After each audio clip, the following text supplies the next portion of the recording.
Hello पिला माने मु अनिल कुमार प्रधान तुम समस्त को मो YouTube channel learn social study को स्वागत जनाऊँ। आज आम वीडियो रे पृथ्वीर दुईटी गति अर्थात आवर्तन गति और परिक्रमण गति विषय आलोचना करिबा।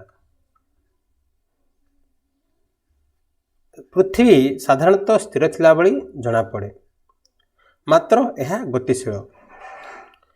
पृथ्वी पृष्ठ रे अवस्थान करथिबार आमे एहार गति जानि पारनाहांती। पूर्वे लोक माने पृथ्वी स्थिर और सूर्य और नक्षत्र गुड़िक यार चारिपाखरे घुरुचंती बोली विश्वास करुथिले, किंतु प्राचीन भारतर विख्यात ज्योतिर्विद आर्यभट्ट प्रथमे प्रमाण करथिले जे पृथ्वी स्थिर नुहे, यह गतिशील। आम जहाँ देखुंट पृथ्वी यही चित्र रे पृथ्वी सूर्य चारिपटे भ्रमण करने सहित निज अक्ष चारिपट मध्य घुरुछि।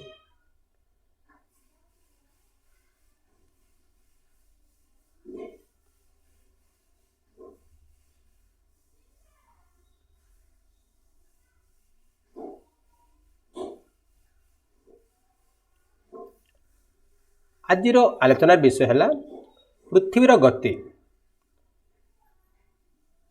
पृथ्वीर आवर्तन गति और तार फलाफल, परिक्रमण गति और तार फलाफल, संध्यालोक और उषालोक और ऋतु केतोटी विषय आलोचना करिबा। प्रथमे पृथ्वीर गति। पृथ्वीर दुईटी गति अच्छी, यथा एक आवर्तन बा आह्निक बा दैनिक गति, दुई परिक्रमण बा वार्षिक गति। पृथ्वीर आवर्तन गति बा आह्निक बा दैनिक गति क्या कहुए? पृथ्वी निज काल्पनिक अक्ष चतुर्पार्श्व पश्चिम पूर्व को अनवरत घुरु थाए। पृथ्वीर यह प्रकार घूर्णन गति को आवर्तन बा आह्निक बा दैनिक गति, इंग्राजी या रोटेशन बोली कहुए थाए। पृथ्वी पश्चिम पूर्व को घुरुछि, यार गोटे पटे सूर्यर आलोक जो आलोकित होछि, तार अन्य पटे यह अंधकार रही है। पृथ्वी 23 अधे डिग्री ढली रही, अर्थात ये 66 डिग्री कोण सृष्टि करी पृथ्वी निज अक्ष चारिपटे निजे घुरुछि। देखो एटा विश्वरेखा 90 डिग्री कोण 23 डिग्री ढली रही स्पष्ट भाव जापर।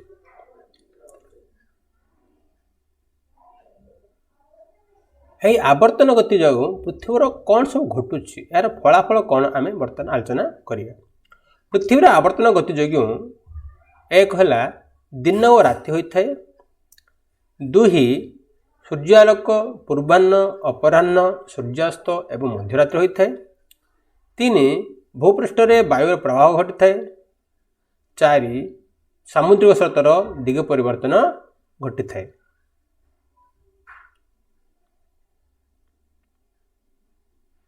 पृथ्वीर आवर्तन और तार फलाफल।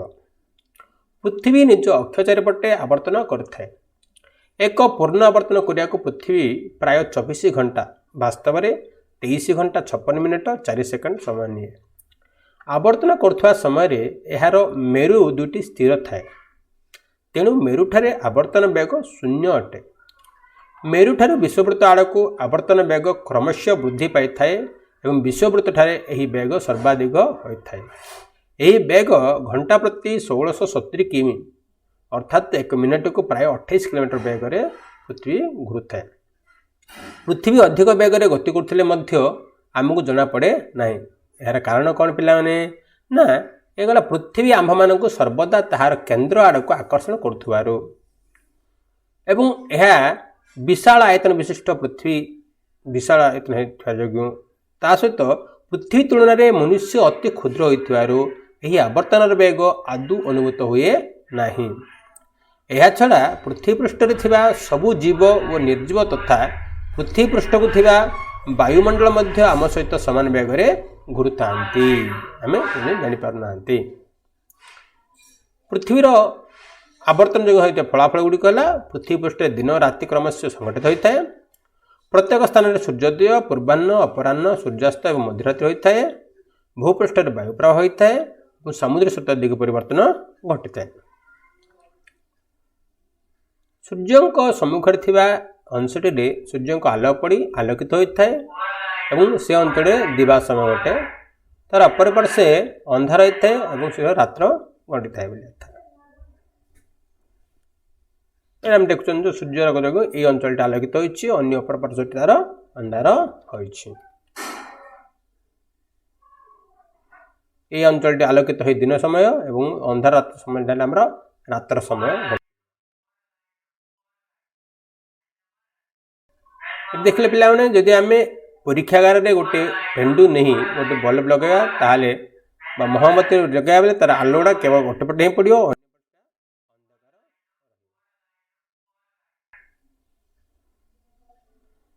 आवर्तन समय पृथ्वीर समस्त द्राघिमा और ताहा उपरिस्थ प्रत्येक स्थान प्रतिदिन 2 थर पर आलोकवृत्त को अतिक्रम करें।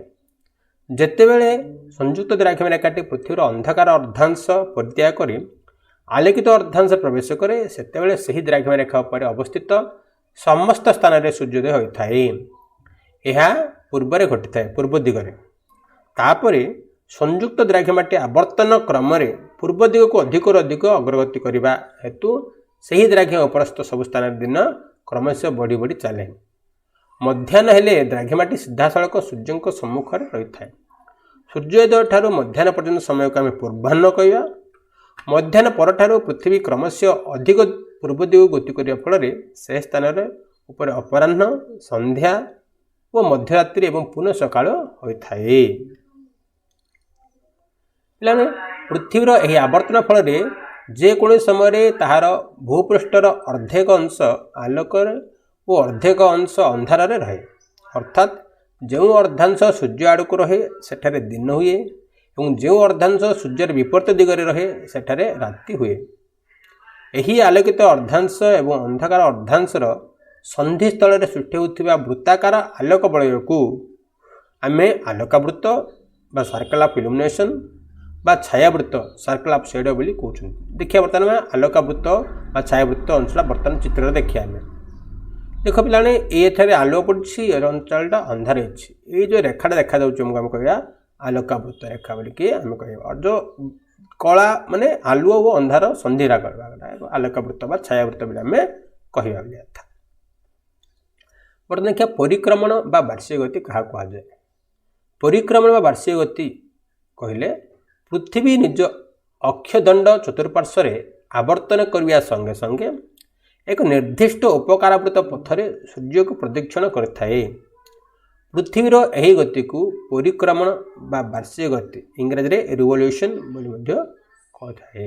बुझल देख बर्तमान पृथ्वी तार कक्षपथरे घुरुची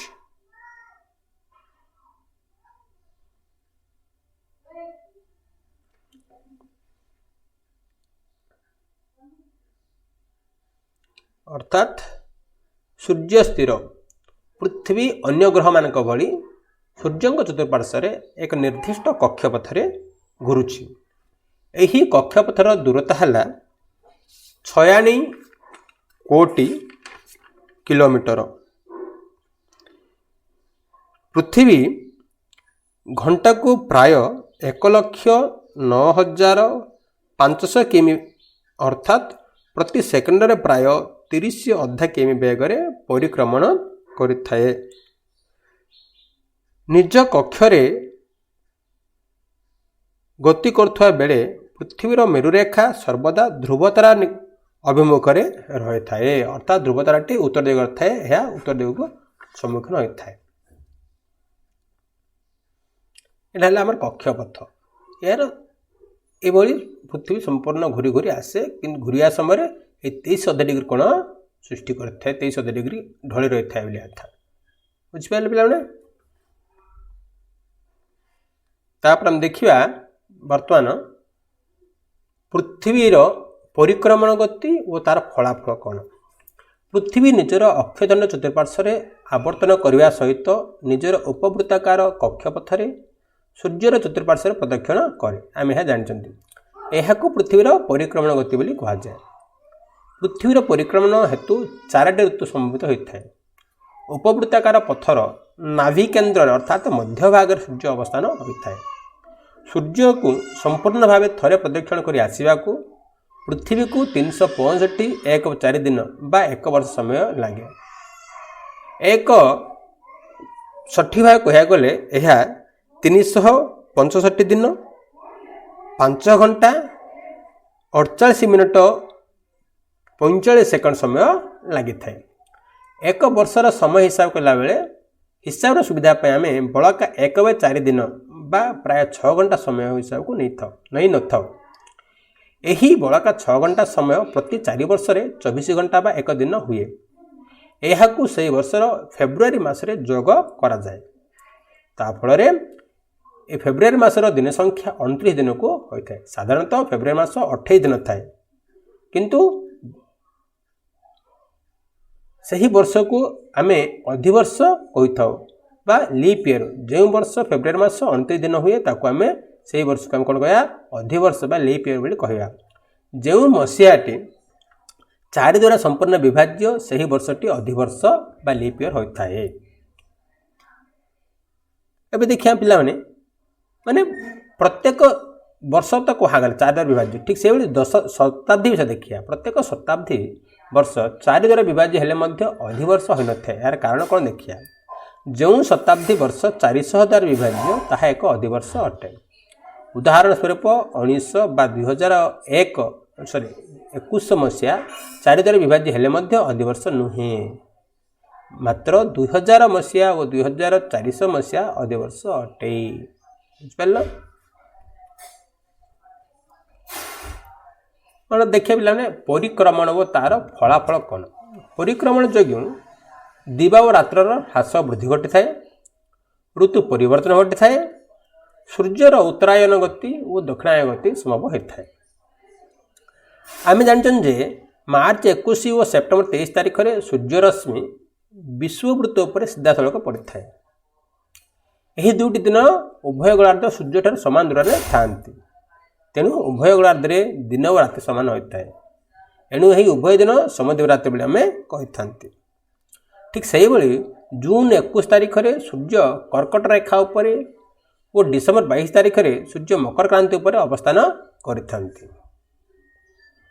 ଡିସେମ୍ବର 22 ତାରିଖରୁ ଜୁନ୍ 21 ତାରିଖ ପର୍ଯ୍ୟନ୍ତ ସୂର୍ଯ୍ୟଙ୍କର ଉତ୍ତର ଆଡ଼କୁ ପ୍ରତୀୟମାନ ଗତି ହୋଇଥାଏ।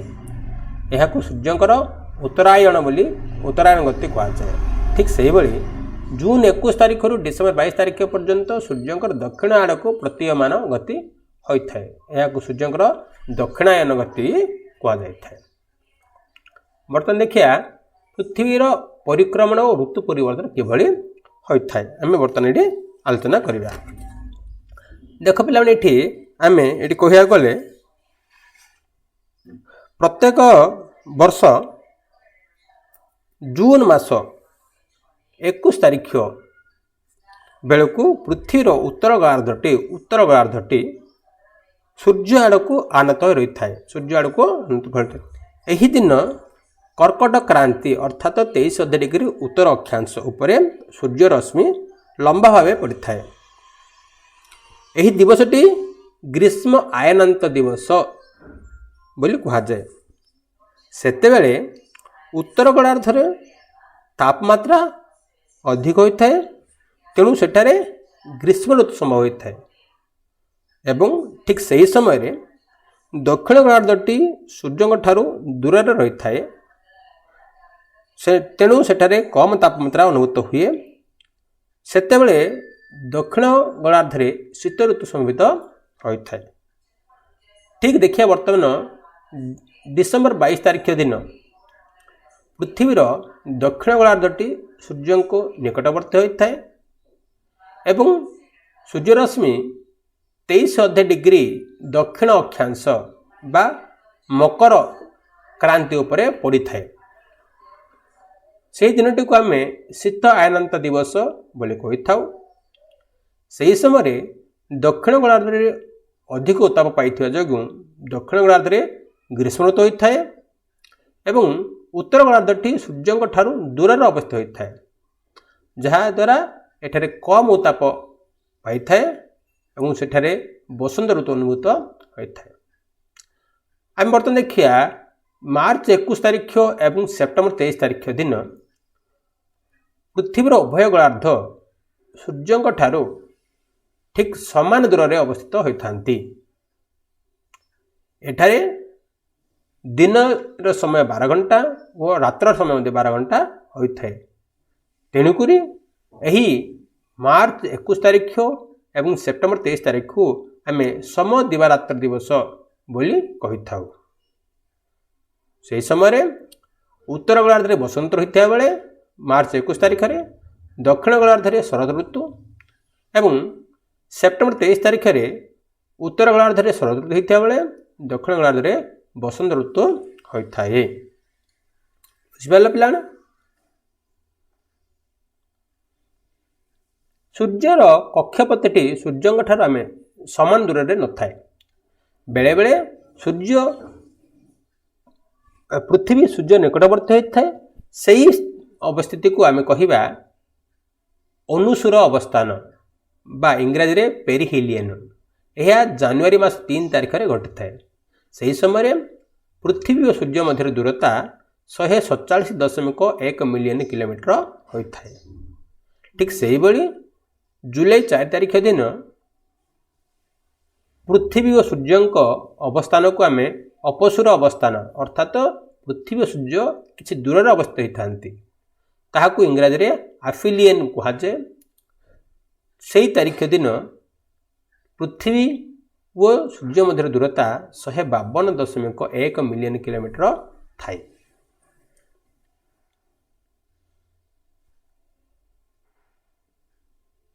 ସନ୍ଧ୍ୟାଲୋକ ଓ ଓଷାଲୋକ କହିଲେ କ'ଣ ଆମେ ଦେଖିବା। ପିଲାମାନେ, ସୂର୍ଯ୍ୟାସ୍ତ ପରେ ସଙ୍ଗେ ସଙ୍ଗେ ପୃଥିବୀ ଅନ୍ଧକାର ଘଟେ ଆସେ ନାହିଁ। ସୂର୍ଯ୍ୟ ଦିଗ୍ବଳୟ ତଳେ ଅଦୃଶ୍ୟ ହେଲେ ସୁଦ୍ଧା କିଛି ସମୟ ପର୍ଯ୍ୟନ୍ତ ଝାପ୍ସା ବା କ୍ଷୀଣ ଆଲୋକ ରହେ ଏବଂ ତାପରେ ଧୀରେ ଧୀରେ ଅନ୍ଧାର ଘନେଇ ଆସେ। ସେହିପରି ସକାଳେ ସୂର୍ଯ୍ୟୋଦୟ ପୂର୍ବରୁ କିଛି ସମୟ ପାଇଁ ଭୂପୃଷ୍ଠ ଓ ଆକାଶ ଏହିପରି ଆଲୋକ ଦ୍ୱାରା ଆଲୋକିତ ହୁଏ।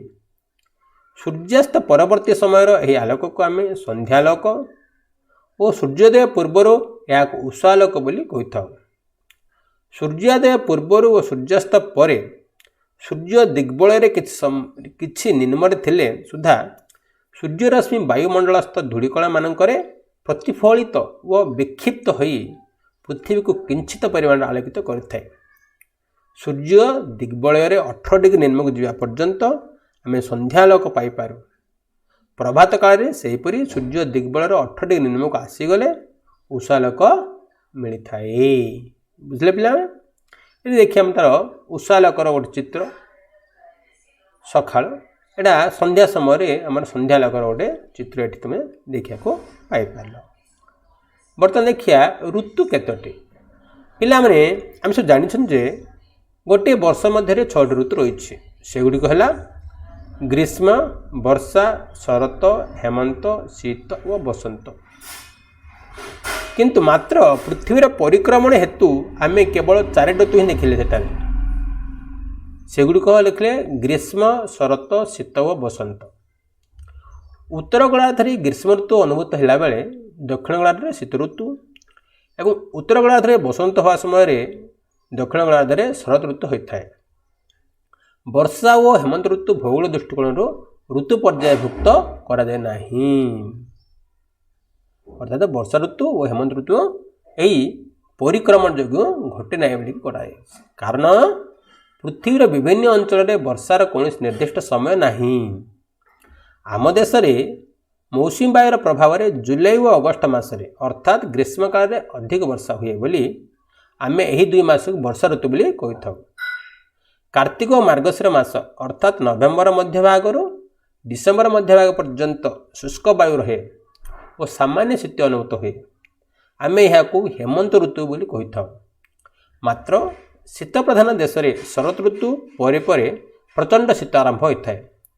କିନ୍ତୁ ମୋଟ ଉପରେ କହିବାକୁ ଗଲେ ଭୌଗୋଳିକ ଦୃଷ୍ଟିକୋଣରୁ 2ଟି ଋତୁ ଯଥା ଗ୍ରୀଷ୍ମ ଋତୁ ଓ ଶୀତ ଋତୁ ହିଁ ପ୍ରଧାନ ଅଟେ। निरक्षावृत्त अंचल वर्ष सारा ग्रीष्मकाल सेठारे ऋतु परिवर्तन हुए नहीं प्राय अर्थात विश्वरेखा अंचल सदासर्वदा ग्रीष्म सदासर्वदा गरम ठीक से ही मेरु अंचल अल्प काल सामान्य ग्रीष्म अनुभूत हुए सेठारे वर्ष सारा शीत अनुभूत होता है।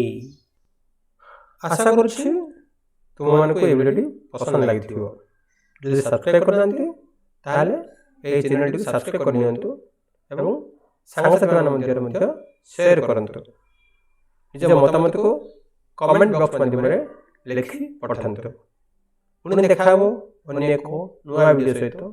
धन्यवाद। जय जगन्नाथ।